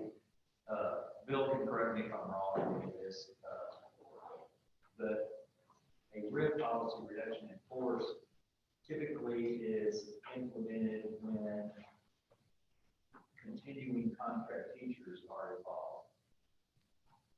And legally, I'm pretty sure I've had this discussion with Bill. You first try to address any reductions in personnel using initial teachers before you would get to continuing teachers. So I'm not really expecting that we would get to this. I mean, I guess we don't know yet, but at least from what I know. But it's good to review this every so often, especially probably around. We're kind of at the WSBA legislative part of the meeting. It was Tracy, the cultivator, that suggested that the whole intent, because as I look at this policy right now, it's strictly how long you've been here. That's the only question when it comes to reduction in force. And I think if there was some way we could legally write this in, everything is contingent upon legalities, but so we keep the best teachers and not necessarily those who've been here the longest. And I'm not sure how to do that, and I'm sure Tracy might have some advice or. Yeah, the way I understood the discussion, it didn't have to be like how long people were here, like if we had it come to that point of reduction force, we can choose by the best teacher. I mean, that's the way I understood it. When was this discussion? It was during the ASCA fall conference, and it was, it was illegal. I mean, I think there's a PowerPoint. From Copenhagen. There was a PowerPoint that they went through all of it, and they talked about, okay, so I'm. Yeah, I'll certainly do the whole tracing business. I mean, if you start reducing, I mean, in a perfect world, that would be great. that can be difficult at times because who's the best? And how are you gonna find that in any type of, you can look at a sheet and say this person's been here the longest, that's very simple. When you start defining who's the best or any type of criteria, that can become very difficult. And I understand from a board standpoint, absolutely, that's what you want, that's what the principals want, that's what the administration wants.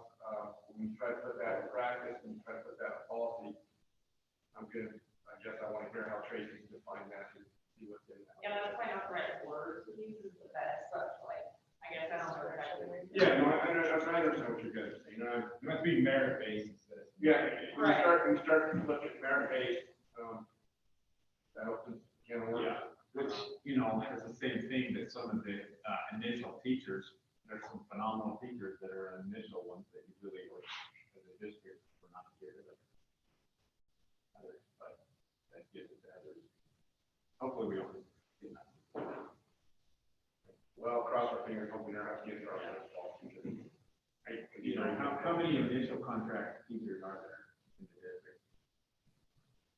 Approximately 20-ish. I mean, there's quite a few. I would say the 20, maybe 15, 20 On a normal year in there. So you have to get through that many. You would have to reduce your force by. Well, 15. some of it depends on like, for example, if you have,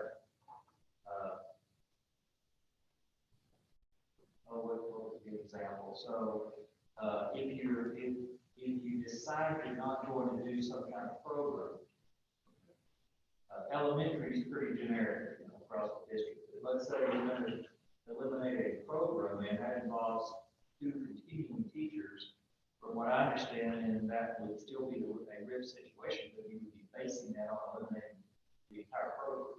That's a little different than what you're talking about, ranking teachers to based on merit. But there's again, Bill can correct me if I'm misstating anything. I will also say that in every district I've worked in as a superintendent or an administrator, I didn't worry too much about teachers that long ago, but the first criteria for a RIF policy has always been seniority. So I'm not saying that's the only way to go. I'm for keeping our best, our best. But I certainly have no problem with Bill talking to Tracy. And I guess what you're saying is if based on what Bill hears from Tracy and what Bill and I get together, bring back some things to consider for January meeting. And then my question would be, Bill, if you change your policy in the middle of a contract year, when would it go? You know what I'm saying? I mean, there's that issue too. So I mean, we could certainly bring back some things to talk about in January as far as policy. I guess is there anybody that doesn't want Bill to pursue that? No, we are. Yeah. Okay. Oh, yeah. I mean, just clarification, because maybe we just misunderstood. Yeah, no, that's fair enough. It sounds like you look at it for the same thing. When does the contract year start? You So technically, we can think about it for a while and figure stuff out that wasn't gonna change. You know, it wouldn't necessarily change in the middle of the contract, we would have to pass it right off. Oh, that was kind of one of my questions that I was kind of throwing out the bill to check on that. Or Yeah. Look into that, whether, I would have a feeling that changing the RIF policy in the middle of a contract year, but I mean, we could be in a slump for more than 1 year as far as budget goes. We could get into or continue that change of policy, RIF policy. It's sort of something to look into. If we have a policy, it can always be effective. Yeah, exactly. Okay. Thanks, Joe, for bringing that forward. Item B, Georgia, do you have anything from the coach's report? No, we just have our meeting on Tuesday. The director, Dan Mayer, has started doing kind of a report to give us more information as a board within Region 5 BOCES, so that's attached. Some of it might not make sense, but I would encourage you guys to kind of read through it because it does take way more information than what I usually bring back. Sometimes it's like, I don't know what I should share, what I should have shared, whatever, but anyway, there's, is it on our, it's attached. I believe in administrative, is that? In administrative, yeah. Oh, I've been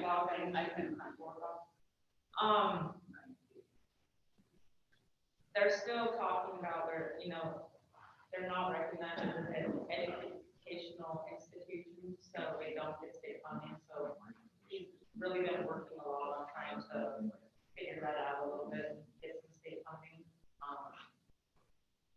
But anyway, if you guys have any questions about that report, you can just let me know, or I can direct it.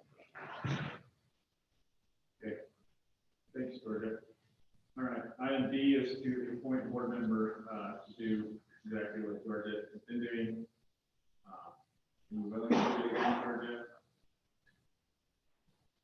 I guess, but I honestly think I I don't mind doing it, and the longer you're on it, the more you learn about it, obviously, but.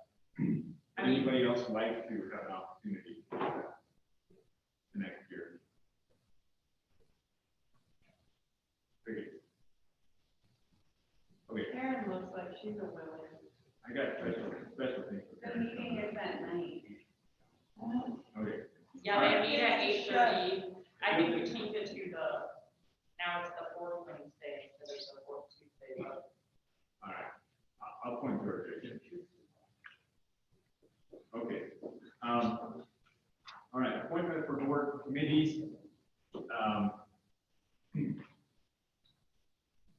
Transportation has been George Miller and Boardman. Obviously, Boardman will not be here.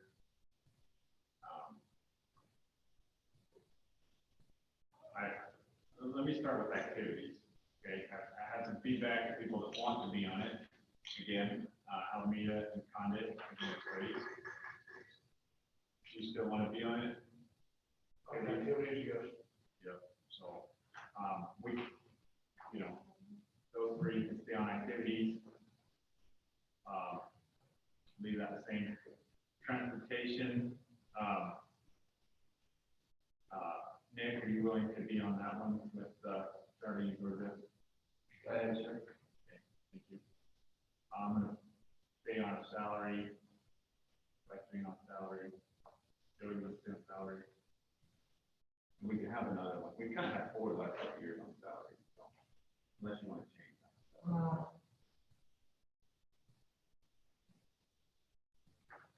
Georgia, would you be willing to be on the salary? Because as a treasurer, Yeah. Yeah, that's fine. I'll be ready. You willing to be on transportation? Yes. Okay, we'll switch that. Thank you. Hey. Yep. James, you might tell Nick what these committees just real quick. Sounds good. Why do you do that? No, you're the chairman. Come on, vice chairman. This is like a vice chairman type of job right here, like the ultimate. Yeah, I think so. So we don't have regular committee meetings realistically. There's been transportation, obviously busing, things like that. There's On the transportation, we haven't really had a request for probably over a year, maybe even 2 years, but if a parent, if we have a student that lives somewhere where we do not send a bus, and there's some parameters, you can look at policy and kind of tell how many you live on out of the road to bring a bus out there. But if they don't like our decision, they can kind of appeal it to this committee, and then the committee gets together with the head drivers, and we have a meeting, and we decide whether we want to judge whether it's justified or not. So that's the main function of the transportation committee, is our input. So. Yeah, and last year I had a statement to go through all the kind of committee-related policies. So people on transportation, got transportation activities and salary, kind of review some of those policies. If they found any issues, they kind of bring them forth to talk about. Activities, obviously dealing with sport and non-sport activities. That was probably a little more involved. How many times have you met in the last year? He's been on the longest. We've only met once. More about the number of days and night trips. Yeah, it's like with the ADs, and sometimes the principals, talk about different activities. Sometimes the FFA, it just depends. Yeah, and salary, we meet regularly prior to contracts to have a discussion with 12 and Copeland just about whether we can offer steps on the salary range and things, and then meet with campus reps and then just make a recommendation. And so right now, that would be Westbury, myself, and Miller salary. We've had another one on the last few years to kind of have somebody else at the meeting if they want to come. So I don't know, anybody wanting to, you still want to do that, Karen? We can't have more than 4 in any one thing because then we would have a quorum or a majority, and then have potential set policy and talk about policy, and that's not good. Should be a public meeting. Yeah, but if you have 5, then it has to be announced in the papers as part of the meeting. All that stuff. So that's the reason why 4 is still. Anybody else want to be on salary? You don't have to stay. We don't have to have 4. I like it. Okay. All right. But if you want to do it, you can do it. I'm good. Thank you, though. Okay. We'll stick with that. You get that thing on? I believe so. Thank you, everybody. Okay, yeah, both these. So for both seats, that reorganization is in January, but we need to appoint members to that now so they can be there for more election. So for both seats in the coming year, Gasbury, Western, Florida, and Condit. You guys are really good. I'll say you are. That would be me not on it anymore. Okay. Thank you. Board member comments. Start with Karen. We won't make Nick go first.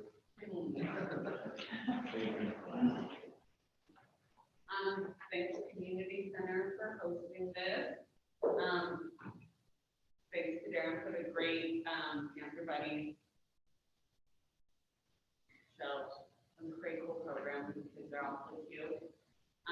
So glad that our kids are playing sports and having a good time, and we have a lot of community support. It's great to see all the parents out there still getting to watch their kids play, and we still get to play, so the kids are elated. So thanks to everybody who donated time and money for the Canton football team. They have a very good program going, and those kids are awfully proud of themselves and doing really well, and it's fun to watch. So thank everybody for being here, and Merry Christmas. When we talked about speakers and stuff at the school and outside on the playground and the football fields, when I picked up my boys at Saratoga Elementary, one of my favorite things is to hear Darren talk about the announcements. I get there early enough to pick them up, and I can always hear Darren on the announcements, and I always hear something interesting. So I like that the announcements go outside, so if parents are there, they can kind of hear it. I find that it's kind of cool. The community center here, I appreciate them having us. I think we need to work on the seating arrangements a little bit and have a few more chairs next time, because I don't feel like we have much more seating than we did over at the central office. There's room against the wall and stuff, but somehow a few more seats. Yeah, I don't know. I don't think we can yell that loud. Like, we could have a little less room for the board potentially, and a little more room. I mean, the point of coming here was not to make the board further apart, but it was to make it more comfortable for people that may want to come. So. When we have that new governor, you can't sit even 6 feet apart when you're supposed to work right here. Yeah, just keep that in mind. I know, but It's kind of I know, but the point of being here is to make it comfortable for public to come. It's marginal, I would say, for this big. Panther Buddies, yeah, that's pretty cool. I thought watching that, boy, Cody's going to be in 6th grade next year. I think that'd be great opportunity for him. Noel, I appreciate the report that we're down to 10, and Stephen real involved with CBDE students. And I appreciate that the students are getting back to school. Okay, I agree with Karen and James as far as Panther Buddies. was a really good program for both the SPED students and the other students in non-SPED. And I'd like to say thanks to the staff, the parents, and the students for the way they've had to navigate and adapt to this new environment. It's still on a learning curve. And I'd also like to share that I was very happy to be able to attend the 2020 WSY conference. It was not as good as it generally is because you weren't interacting with people. I mean, that's part of it, it's just to interact. But there was a lot of good information that was shared that will help the local boards to continue to provide the education that all the students need.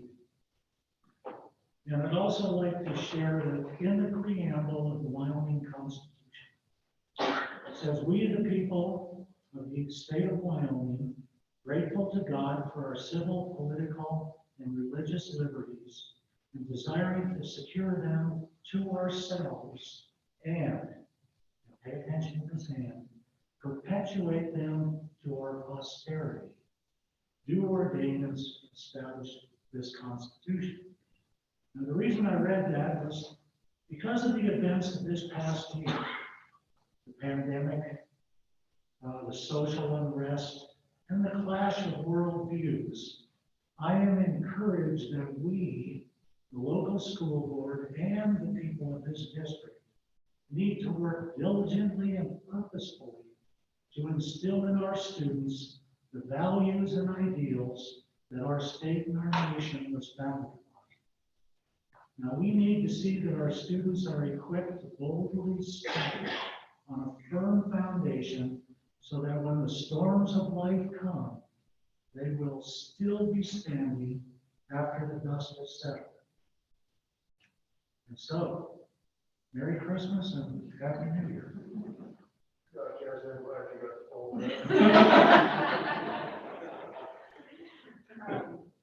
Mr. Jennings, I also really enjoyed the Panther Buddies presentation. I have a son that's part of that group, and it has been really fun to watch them excel over the year and how excited, my son is, and I think what a tight-knit group that is. I think it's a really amazing program, and I'm excited that it's going to continue and possibly trickle into other grades.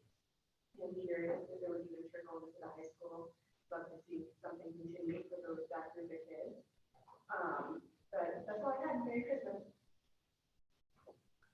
Well, Joe, thank you for the reminder of why we're here.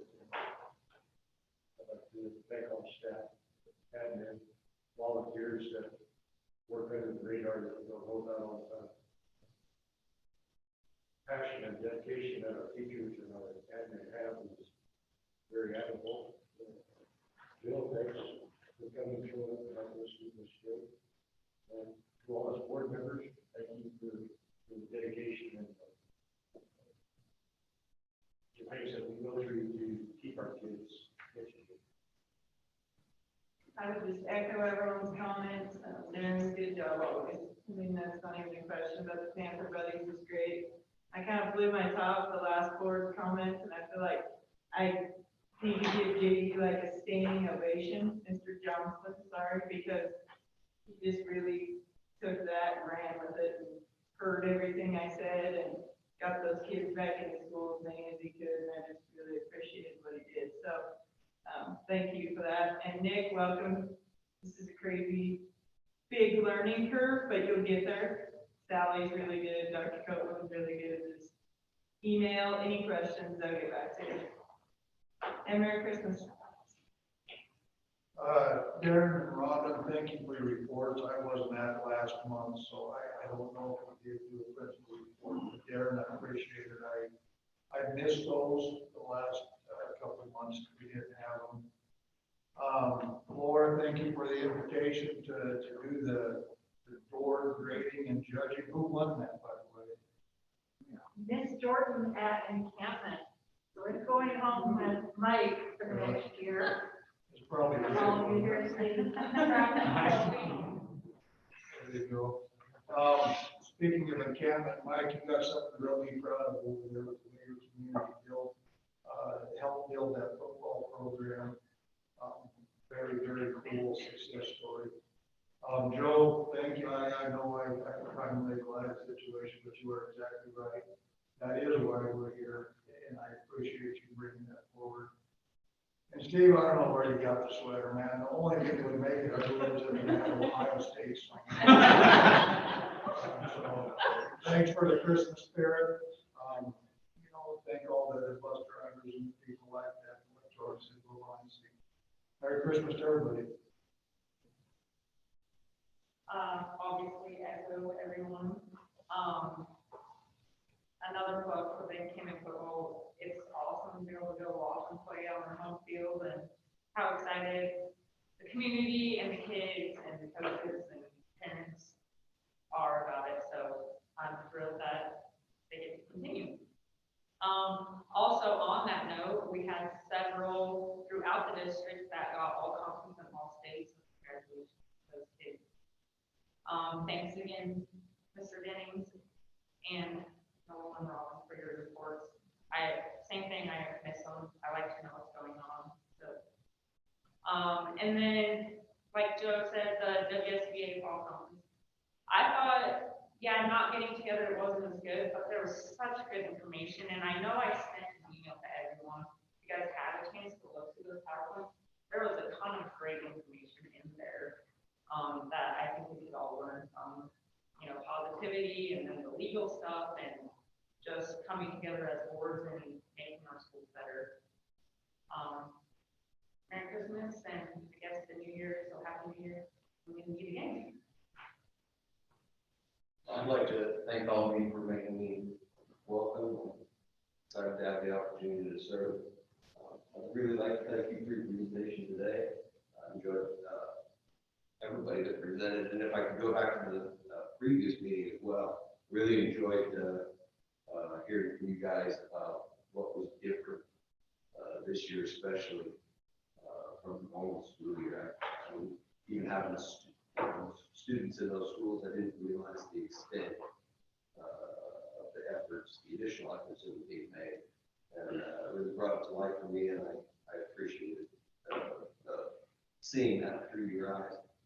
So, and then, just kind of a common theme along with your presentation, Mr. Jennings, is, really proud of the community and the community service efforts that come through our school system.